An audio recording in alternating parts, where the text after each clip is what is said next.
पुनः क्या पढ़ेंगे? समास।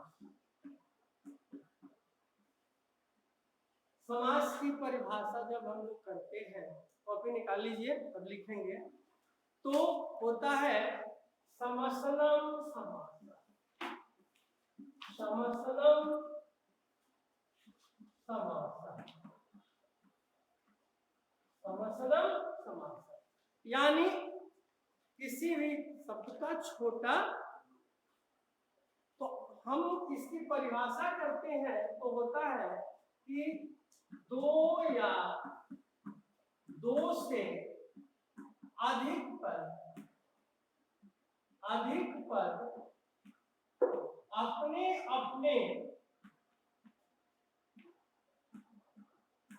अपने विभक्ति चिन्हों को छोड़कर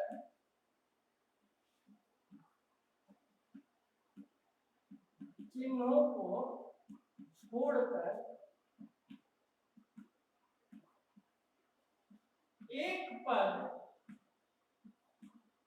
बन जाते हैं, उसे समास कहते हैं, उसे समास कहते हैं। क्लियर?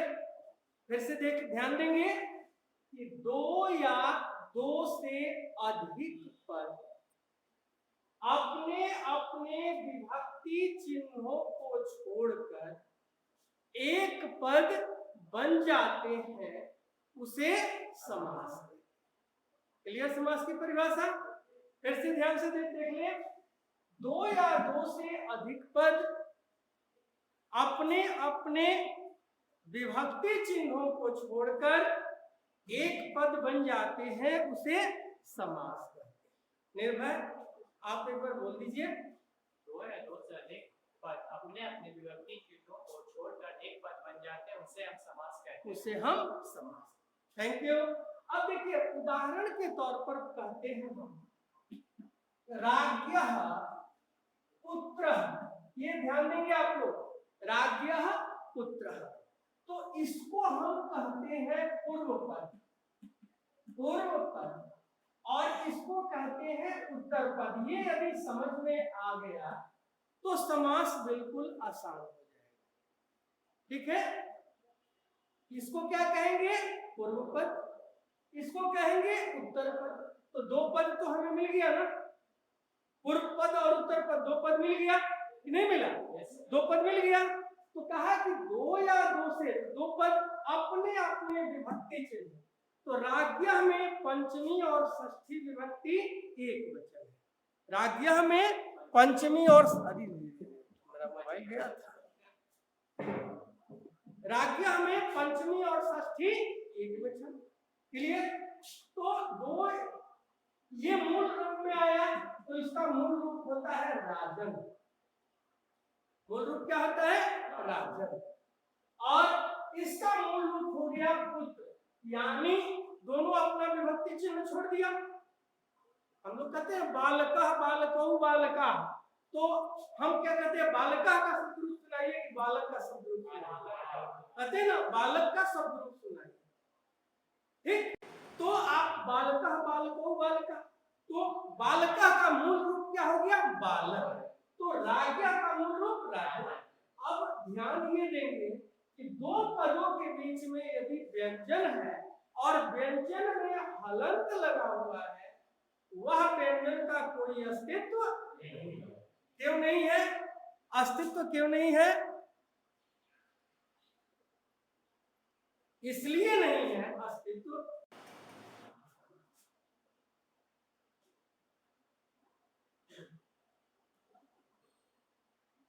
उस व्यंजन का कोई अस्तित्व नहीं है, क्योंकि उस व्यंजन से स्वर की मात्रा निकाल ली जाती है। उस व्यंजन से क्या की जाती है? स्वर की मात्रा निकाल ली जाती है। और जब भी किसी व्यंजन से स्वर की मात्रा निकाली जाती है, तो उसके अंदर हलंत। तो ये बना हमारा राजपुत्र। ठीक है? राजपुत्र। और इसको कहते हैं हम समस्त पद। और इसी को हम समास, ठीक है, दो या दो से अधिक पद अपने अपने विभक्ति चिन्हों को छोड़कर एक पद बन जाए उसे हम समास कहते हैं। दो पद मिला और अगला पद क्या मिल गया? समस्त पद, और उसको हम कहते हैं समास। क्लियर हो गया? समझ में आ गया समास की परिभाषा? अब आगे आते हैं, तो अब आएंगे, लिखिए, लिखते जाइए। समास के मुख्यतः चार भेद होते हैं। समास के मुख्यतः चार भेद होते हैं। समास के मुख्यतः चार भेद होते हैं। पहला, अव्ययी भाव समास। दूसरा, तत्पुरुष समास।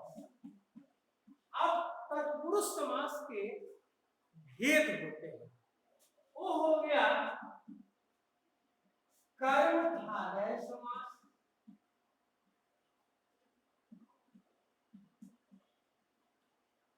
दूसरा द्विगु समास, जय राधा माधव जय कुंज विहार। दूसरा द्विगु समास, तीसरा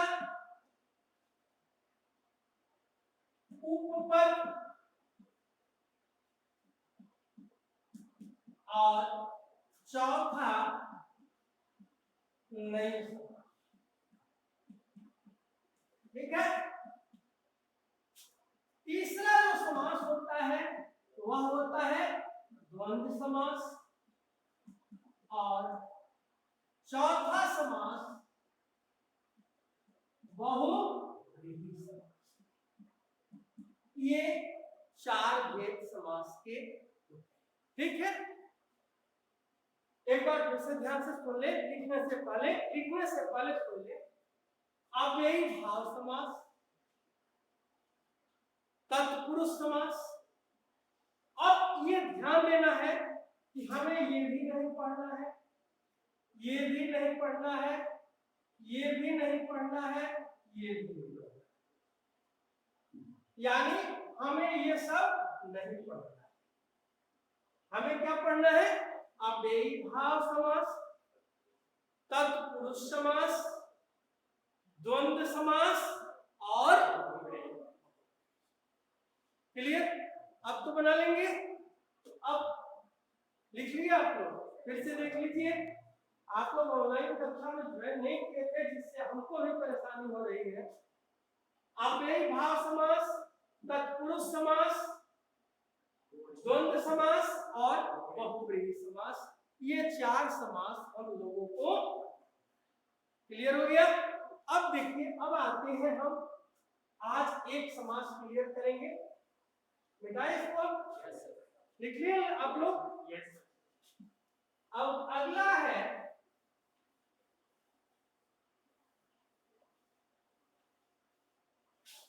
देखिए, अब अगला समास थोड़ा सा अगला समास है अव्ययी भाव समास, और इसका होता है पूर्व पद प्रधानो अव्ययी भाव। अव्ययी भाव, पूर्व पद प्रधानो अव्ययी। क्लियर? इसकी परिभाषा करते हैं तो कहता है कि जिस, एक बार आप लोग YouTube भी मेरा देख लेंगे, जो इस तरह पढ़ाया है ऑनलाइन कक्षा का भी वो भी है, और याद हो जाएगा आप लोग। ठीक है? जितना आप लोग देखेंगे आपका अपना होते जाएगा। ठीक, चैनल का नाम हमारे नाम से राघवेंद्र ओझा बस। हाँ, तो वो मतलब हम जो भी क्लास लिए हैं ऑनलाइन क्लास सबका यूट्यूब पर डालते गए हैं, आपके व्हाट्सएप पर भी डाले हैं, जो व्हाट्सएप ग्रुप है उस पर भी डाले हैं, स्नैप होमवर्क पर डाले हैं। ठीक है, तो उसे भी आप लोग देखेंगे तो बार बार किसी चीज को देखते देखते क्या होता है, याद होता है। तो आप लोग देखेंगे अव्ययी भाव समास पूर्व पद प्रधानो अव्ययी कहता है जिस समास में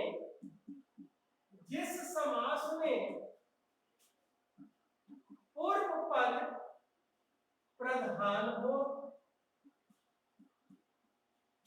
पूर्व पद अव्यय हो,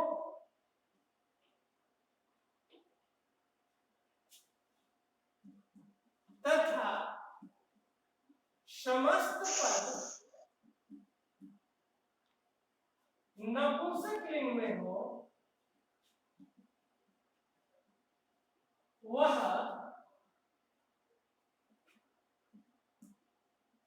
अव्ययी भाव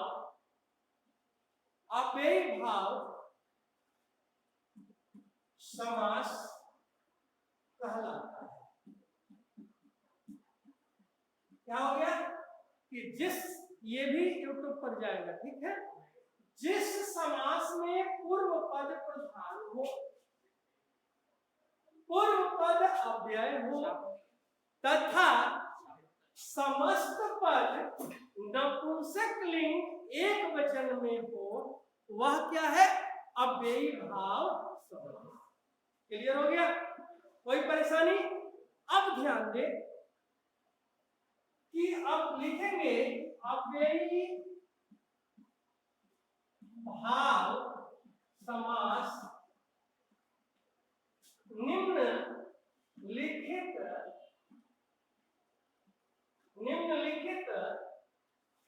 अव्ययों के साथ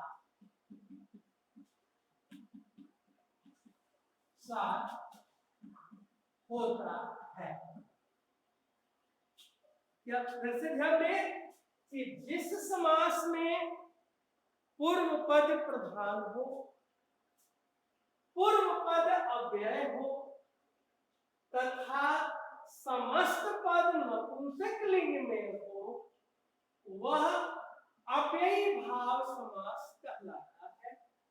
अव्ययी भाव समास निम्नलिखित अव्ययों के साथ होता है। ठीक है, अब अव्यय में आते हैं, मिटाए ना इसको। यस सर, स्क्रीनशॉट ले लेंगे। अगला है, बैठो, अगला है, अगला पहला अव्यय है उप। निर्भय उप के लिए क्या लिखेंगे? यदि पूर्व पद में अव्यय उप रहेगा तो समीपम लिखते हैं, समीपम। और उत्तर पद में कौन सी विभक्ति लगाएंगे? षष्ठी विभक्ति, षष्ठी। अब ये बताइए, हम ऐसे बनाए षष्ठी विभक्ति कैसे जल्दी बनाएंगे?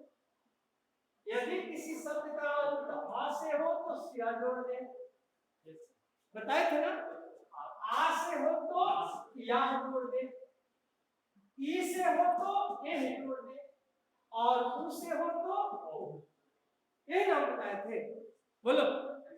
तो अब हम आते हैं, यदि हम आपसे प्रश्न करें उपनगरम, ठीक है, तो जब भी अव्ययी भाव समास करते हैं तो अव्ययी भाव समास का उत्तर पद पूर्व पद की तरफ भागता है और पूर्व पद उत्तर पद की तरफ भागता है। नगर से समीपम, तो क्या हो गया?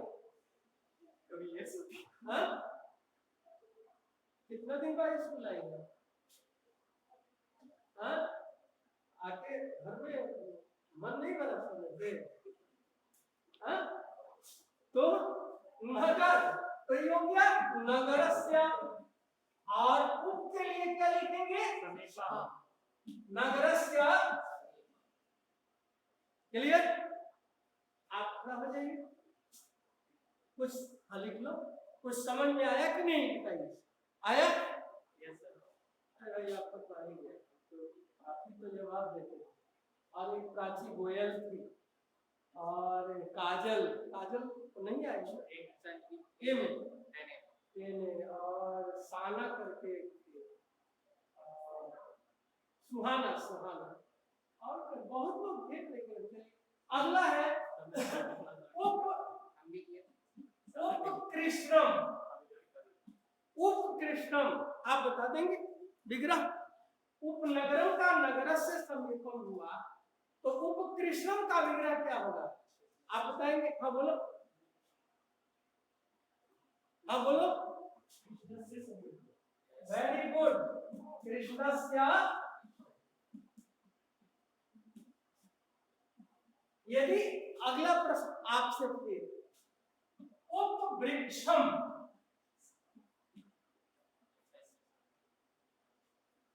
तो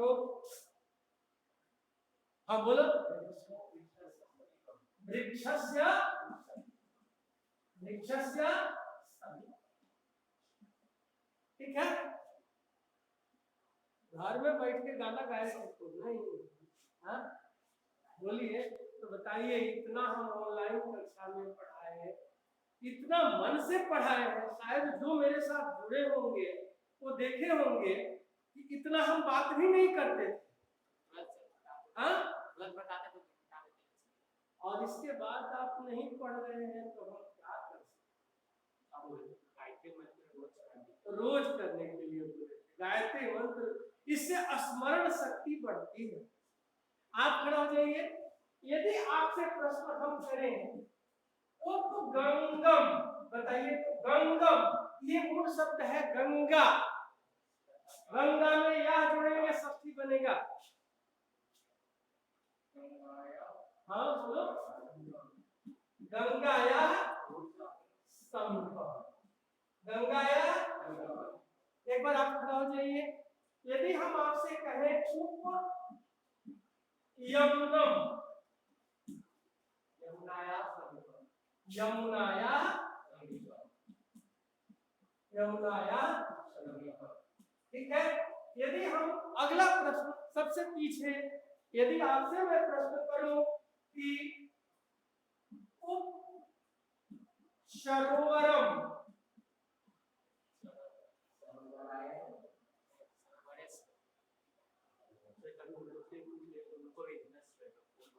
हाँ जी, ठीक ठीक ठीक ठीक ठीक ठीक, नहीं नहीं नहीं, सॉरी, बहुत अच्छा, आदमी अच्छा बोला। बहुत कम लोग हैं। प्रज्ञा सिंह, प्रज्ञा सिंह, प्रज्ञा ज्वाइन करके भाग गई है। अंजलि, अंजलि, अंजलि एक बात बताओ, ये तुम्हारे स्क्रीन पर है उप सरोवरम, इसका विग्रह बता दो।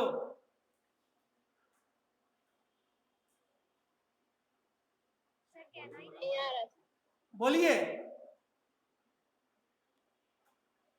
सरोवरस्य समीपम। आप बोलिए। सरोवरस्य, सरोवरस्य समीपम, ठीक है, बहुत अच्छा। अब आगे आते हैं, इसके बाद वाला आपसे पूछेंगे, इसे हम मिटाते हैं, ठीक। अब अगला है, आप लोग इसे YouTube पर भी देख लेंगे, और इससे भी अच्छा हमारा जो ऑनलाइन क्लास हुआ था वो इससे भी अच्छा था, क्योंकि इसमें हम आप लोगों से प्रश्न भी कर रहे हैं, उसमें हम पढ़ाते जा रहे थे, किसी किसी से प्रश्न कर रहे थे, ठीक है। अगला उप के बाद अणु, अणु के लिए हम लिखते हैं योग्यम या पश्चात, और उत्तर पद में लगाते हैं षष्ठी विभक्ति, उत्तर पद में षष्ठी विभक्ति। जिस तरह उसका किए थे उसी तरह इसका करेंगे। और पश्चात का अर्थ होता है पीछे। अयोग्य का अर्थ तो आप जानते ही हैं, ठीक है। तो हम यदि आपसे प्रश्न करें अनुरूपम,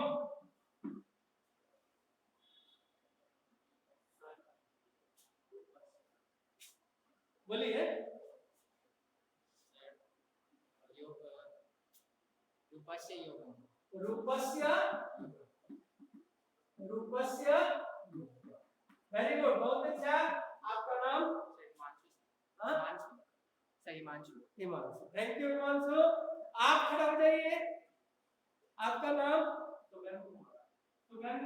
सुगंध। आप भी क्लास में बहुत कम आए हो। नहीं, बहुत कम।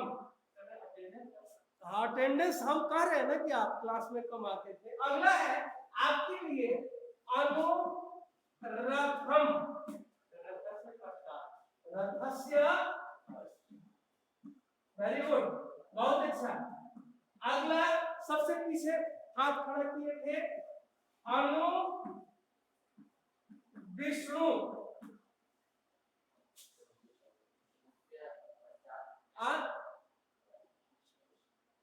सबसे पीछे आप बताइए, पीछे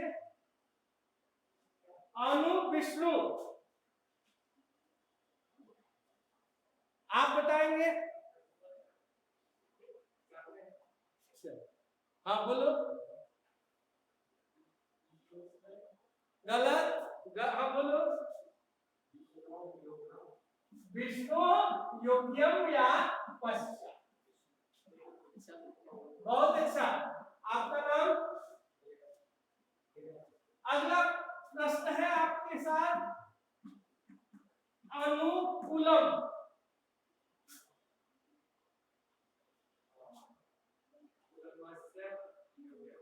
पगलमस्य, पगलम, कुल म में तो हम बोले कि हलंत है, तो ये इसका कोई मतलब नहीं, तो कुल हुआ। हाँ नहीं, सॉरी, तब अभी गलत बोली है। कुलस्य, सॉरी, कुलस्य। क्लियर हो गया? हो गया क्लियर? बना लेंगे आप लोग। पश्चात का अर्थ बाद में भी होता है, पीछे होता है, पीछे, बाद में नहीं होता है। और जैसे हम क्लास में बताए होंगे, कहते हैं रथस्य पश्चात, रथ के पीछे, रथ के बाद नहीं ना होगा, रथ के योग्य नहीं होगा ना। हम कहें कि हिमांशु, हिमांशु नाम है ना, हिमांशु रथ के योग्य है, हम कहें हिमांशु रथ के पीछे। दोनों में अर्थ क्लियर हो रहा है कि हिमांशु रथ पर बैठा है, रथ के योग्य नहीं, ठीक है। अगला अनु के बाद आते हैं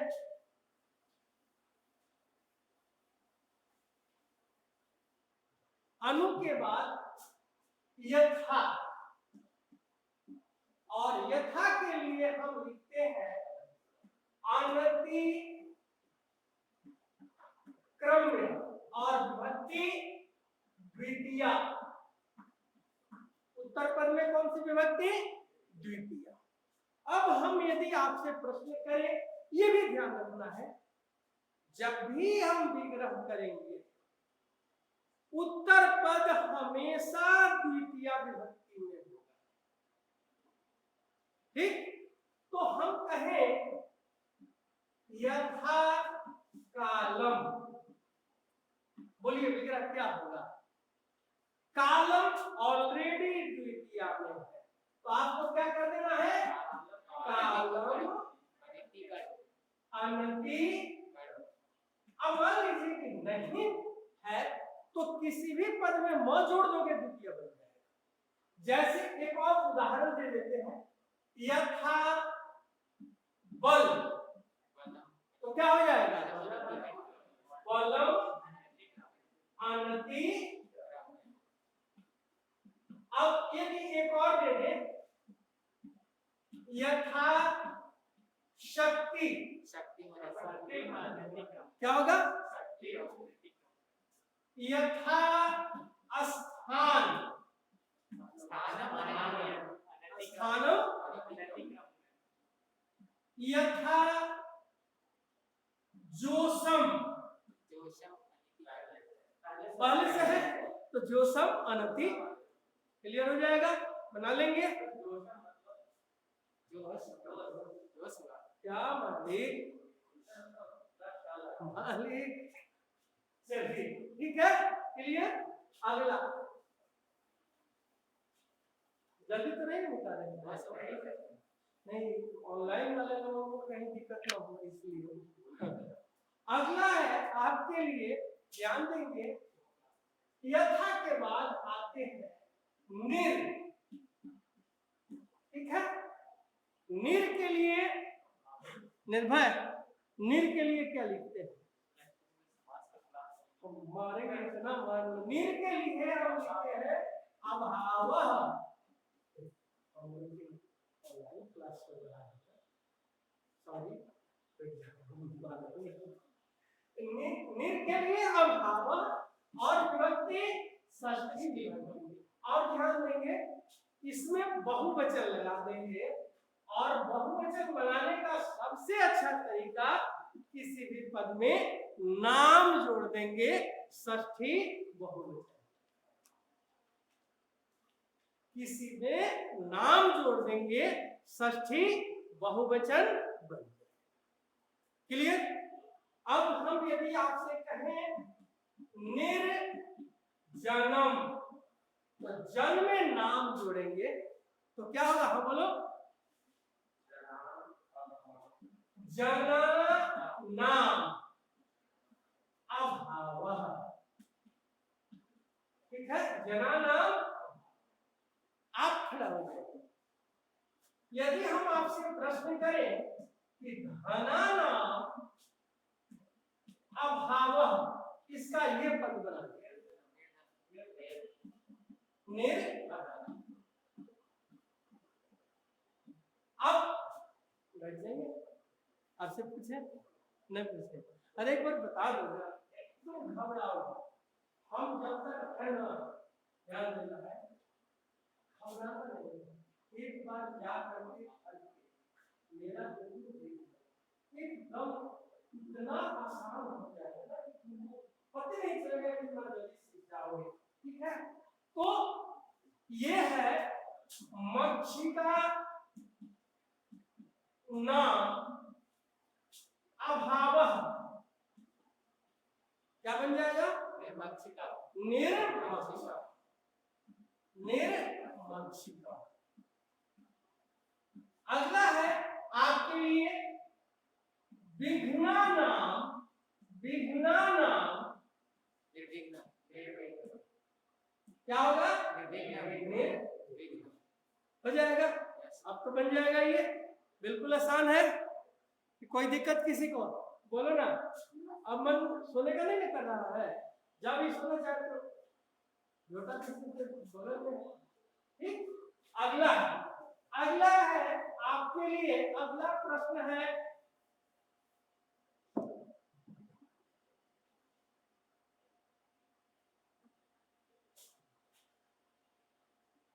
प्रति, और प्रति के लिए हम या तो प्रति लिखते हैं या इति लिखते हैं, और उत्तर पद में द्वितीया लगाते हैं और उसे दो बार लिखते हैं। कितना बार लिखते हैं, दो बार, ठीक है। द्वितीया या सप्तमी, द्वितीया या सप्तमी, ठीक है। अब हम आपसे कहें प्रतिदिनम, पहले मेरी बात सुन ले, तो ये कहेंगे दीनम, दीनम आपका हो गया, ठीक है। प्रति इति लिखे या न लिखे, लेकिन आपकी विद्वता झलकेगी जब हम कहेंगे दीनम, दीनम इति, ठीक है। दीनम दीनम भी कर देंगे तो आपको नंबर कोई काट नहीं सकता, लेकिन दीनम दीनम इति आपकी विद्वता को प्रदर्शित करता है। अगला हम आपसे कहें, यहां पर एकम एकम इति। प्रत्येक